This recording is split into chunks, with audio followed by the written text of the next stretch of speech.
Hello televiewers and welcome to this other edition of The Brief live on My Media Prime Television, a program where we get to dig several layers beneath the major headlines as relayed by the newspapers in the country. On today's edition of the program, we are focusing on the presidential plan for the reconstruction and development of the northwest, southwest and the far north regions of the country.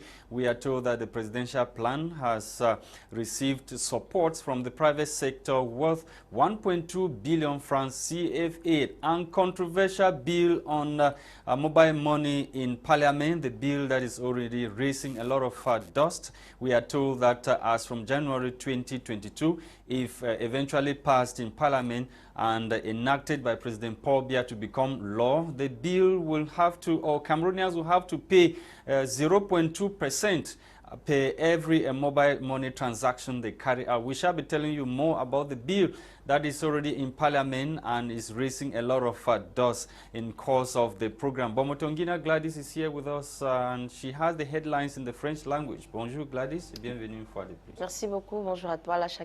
Bonjour à vous qui nous regardez. Merci de nous retrouver pour The Brief, votre émission de revue de presse bilingue sur My Media Prime Télévision. Alors aujourd'hui, la presse francophone est basée sur l'incident de Ekondo Titi et aussi sur la reconstruction du nord-ouest et du sud-ouest. Alors ce matin, rapidement, nous allons débuter avec le journal Le Jour qui parle de la région du sud Cameroun. Ekondo Titi, au-delà de l'horreur, le bilan en hausse au regard des attaques qui ont tué 4 élèves et une enseignante repousse les limites de l'atrocité et redessine la carte des morts de la crise dans les régions anglophones. Les détails sont en page 2 de ce journal. En page 9, le journal parle de la FECAFOOT, des requêtes contre la candidature de Bomotonguina. Nous continuons avec le journal Terre Promise Hebdo qui parle de la crise au nord-ouest et au sud-ouest. Le Parlement qui se saisit du débat, la session plénière spéciale consacrée à la mise en œuvre du plan présidentiel pour la reconstruction et le développement des régions du nord-ouest et du sud-ouest s'est donc tenue le 23 novembre dernier. Nous poursuivons donc ce matin avec le journal L'économie quotidien qui parle de la coopération Cameroun-Allemagne. De nouveaux axes ont été définis au terme des négociations qui ont eu lieu entre les deux pays les 23 et 24 novembre dernier à Yaoundé. Les détails sont dans la page 3 de ce journal. En page 5, le journal parle de la SABC qui a finalement matérialisé sa contribution de 1 milliard de francs CFA pour la reconstruction du nord-ouest et du sud-ouest. Nous terminons ce matin avec le défi actuel qui parle de l'entrepreneuriat, 50 idées de bonnes affaires autour de la canne. Les détails sont en page 3 de ce journal. En page 7, le journal parle de la reconstruction du NOZO, la SABC. La SABC a signé une convention de financement pour se faire vendredi 26 novembre 2021 au cours d'une cérémonie solennelle présidée par le Premier ministre Joseph Diongouté. C'est ici que nous nous arrêtons pour cette revue de presse en langue française. Place à la découverte de ces journaux en langue anglaise avec toi, Lasha. Thank you, Gwladys Bomotonguina. Let's kickstart this morning with the Lone English Daily, The Guardian Post, which is focusing this morning on the controversial bill tabled in Parliament. Already 2022 finance bill, government's envisaged tax on mobile money transactions sparks outcry.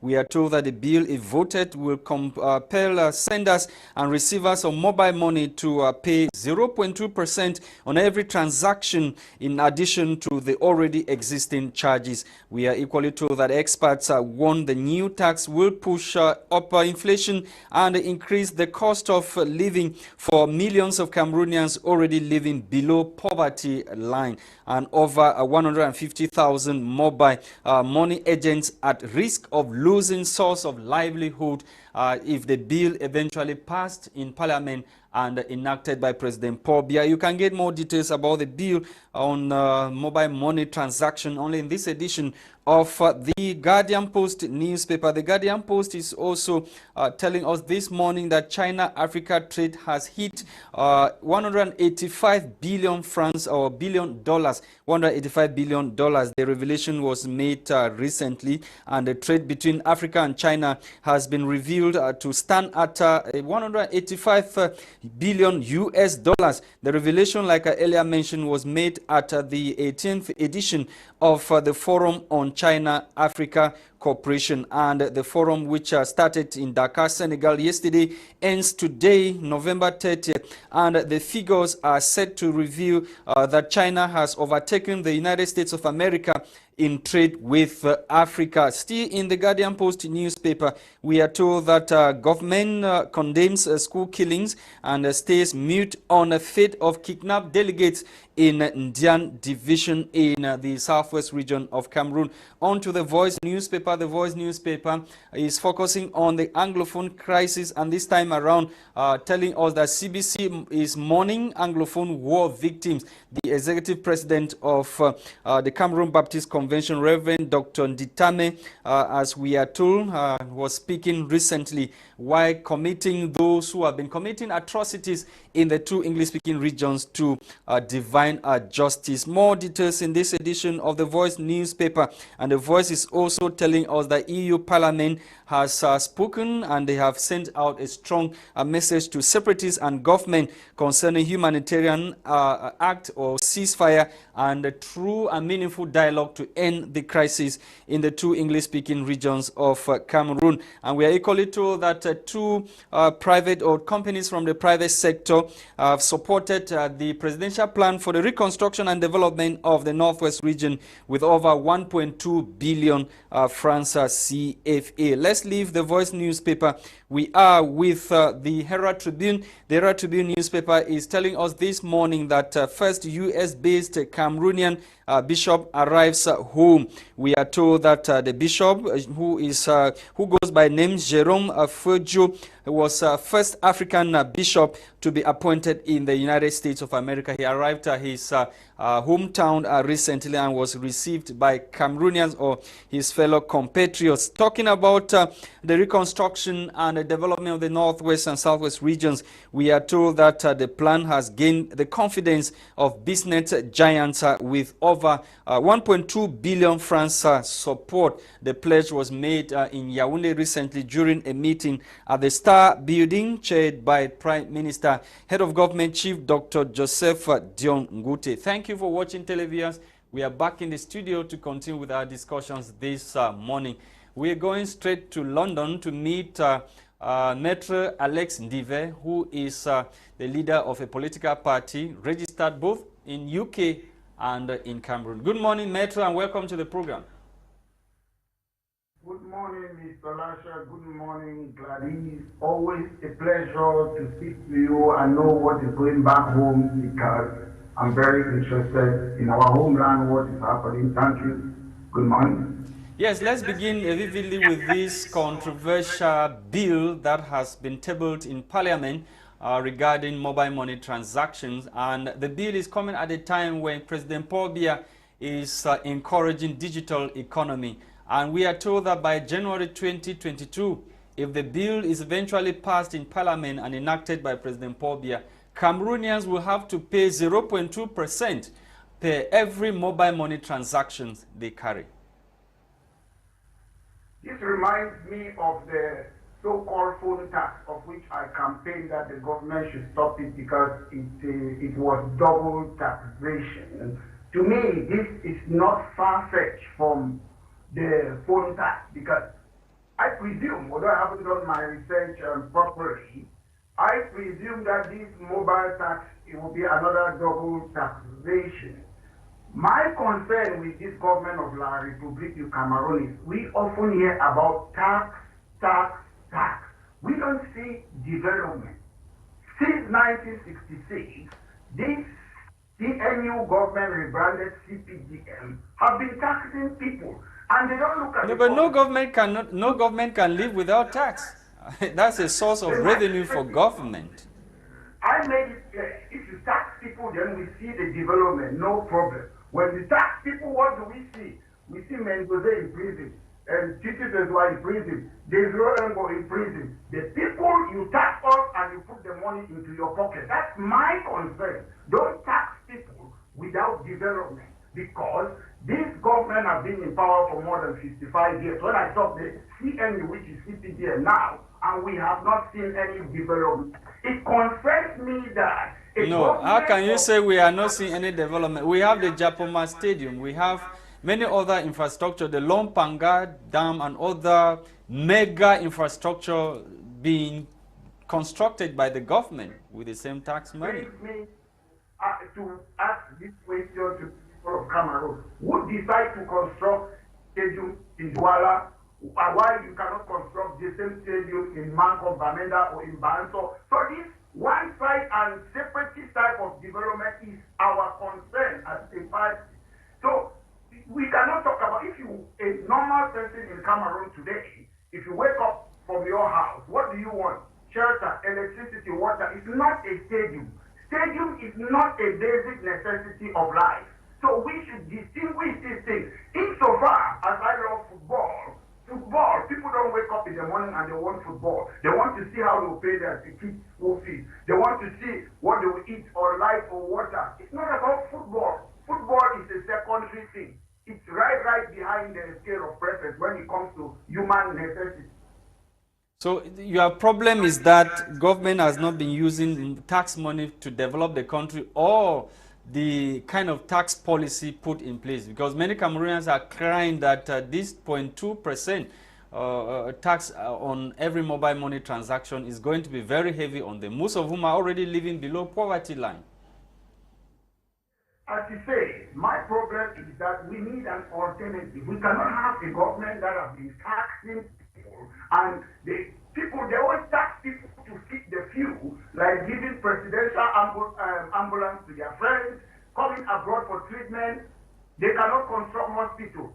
It is a do-nothing government. The government should stop taxing people because they don't know how to use taxpayers' money. That's my point. They don't know how to use it. We need an alternative. People who will take the money and use it. If you come to Cameroon, Yaoundé, what you see is the same thing. P&C buildings, education buildings. Those buildings were there before I was born. No new infrastructure or development. It is a do-nothing government. Okay, Maître, let's take you now to Bamenda and Buya. We are told that the Port Tasson-led reconstruction and development of Northwest, Southwest, and Far North regions have received support from the private sector, 1.2 billion francs CFA coming from two giant companies to assist Port Tasson move his development plan or agenda ahead. Related to a government, my concern, if I should look at this company, are they paying taxes in Cameroon? What are their taxes? That's the first base, because sometimes there is a conflict of interest. These people sometimes, I don't know, but I'm just saying, before I start appreciating them, I should know how much are they paying as taxes in that country. It is very important. Then, we are so obsessed with this presidential plan of development, and prime minister plan of reconstruction, and Port Tasson plan of this. Development should come from the people. The prime minister, President Biya, Minister Tasson, they don't live in those areas. What you do, the local people, local council, it is up to them to decide what development they want. All the government needs to do is to allocate budget to government people. I don't believe in this supernatural people who want construction. We have seen that. They have been thinking this. I keep on saying this. I was in Mankom Commercial Avenue when President Pobia promised a deep sea port in Victoria. They promised again ring road in Northwest region. If they haven't done it for more than 10 years, who is to blame? Who is to blame? The people. Who is to blame? The people who have been swindling the money, or President Pobia who promised those infrastructures? There's something they say in English language. The buck stops here. Mr. Lasha, if I appoint you as a minister and you steal money, you blame my sense of judgment That is what happens. That's why you have in the Western world, president, prime ministers, they resign. If you have all your ministers in Kondindi, it's not the minister. It means you don't have a sense of judgment to be the leader because you're appointing criminals. Ok, Gwladys. Ok, maître, merci beaucoup. On a 1 milliard de francs CFA donné par la SABC pour la reconstruction du nord-ouest et du sud-ouest, et ça s'est passé dans une réunion, une commission présidée par le Premier ministre Joseph Diongouté. Comment est-ce qu'on va reconstruire pendant qu'il y a encore des destructions? Parce qu'on a en face de nous ici une zone où il y a toujours des destructions, il y a toujours des villages qui sont brûlés et qu'on sort. Comment on va reconstruire pendant qu'on est encore en pleine destruction? Tu as déjà répondu à la question, toi-même tu as posé une question parce qu'on sait qu'il y a la guerre au Cameroun et on ne peut pas reconstruire quand il y a la guerre dans nos pays. Ce que le gouvernement est en train de faire, c'est ce que j'appelle window dressing exercise. Il cherche certaines choses pour attirer l'attention des gens. C'est ce que le gouvernement fait parce qu'on sait qu'on ne peut rien faire si on ne peut pas chercher une résolution pour le problème des anglophones. Donc définitivement, cet argent qui a été donné par la SABC ne va donc servir à rien en ce moment? À la fin, pour moi, j'ai vu le gouvernement est au pouvoir, ça fait presque 50 ans ou bien quoi. Si tu vois l'histoire, tu sais que le gouvernement, c'est un gouvernement que j'appelle Do Nothing Government. L'argent là, quand on dit qu'il y a l'argent, ça va entrer dans la poche des gens. C'est vrai, c'est ce que j'ai vu. Je ne parle pas, il y a les exemples, on a vu ça depuis 50 ans que ce gouvernement est au pouvoir. Okay. Metro, let's talk about EU, the European Parliament that has spoken concerning the situation of human rights in the Northwest and Southwest. They are urging the parties concerned to engage in a meaningful dialogue as well as a ceasefire, not leaving out the United Nations. They equally call on the intervention of the United Nations in the Northwest and Southwest region. Do you really think their resolution will have an impact on the situation on the ground? About when I was doing my master's degree, there was a coursework when I did it. They said, are UN resolution binding? I don't know if it has changed. Most of these resolutions, they are not binding. It's just a recommendation. And sometimes I'm very pessimistic because I look at most of these things, I call it cut and paste. If you see all countries that they have problems on earth, whether it's Burkina Faso, whether it's Somalia, whether it's in the Middle East, they always say the same thing: exercise restraint, do this, negotiate dialogue. But those are diplomatic. Those are diplomatic language or words. Yes, I call it state a state. We have problems. People are dying. They know the people who are causing the problem. They know France is controlling Cameroon. France is part of European Union and very powerful. So they cannot be pretending to negotiate dialogue. I'll tell you something. I watched something yesterday. The French minister was going to, is it Guadeloupe and Martinique? What? Because it is a French territory. They are still running that territory until now. The people are fighting for autonomy. French is a cancer in the skin of the people on this earth. They know the truth. Americans, they know. British, they know it's fine. It's about business. It's about business as usual. Nothing will change. It is non-binding. It's something that when I look back, when we used to have people like Pamuna Pafoncha, they went to the United Nations, vice president of the country, prime minister of the country, they turn us back. This non-governmental organization is not going to help us. Only us as a people, Africans, who are in that geographical location, we are the ones to bring that change. Let's be the change we want to see. Let's forget about these other people. But Africa cannot be Africa cannot be an island on its own, as well as Cameroon. Well, you say Africa cannot be. I don't want. It is window dressing exercise. They know why we have problems in Cameroon. If you look at the utility company, is owned by foreigners. Electric company, water company, foreigners. We privatize most of those things. We see own shares. The government of Cameroon see own shares. They have more shares. We didn't say we privatized. Yes. Privatize something. a fair deal. If they want to sell, as they used to call it, neon now, they used to call it Sonel. Yes. If you want to privatize it, put it in public. Let's say Alex develop it and make a B2. Don't just give it to foreign companies. Put it in public. I can make a B2. But they don't do that. They give it to their friends. And economic power is very powerful. Know that. So what is the way forward? What is the way forward, Maitre? What's the way forward? The way forward is that we have to start looking at what is achievable, what is plausible. It doesn't mean because I want a particular thing in my life that will happen.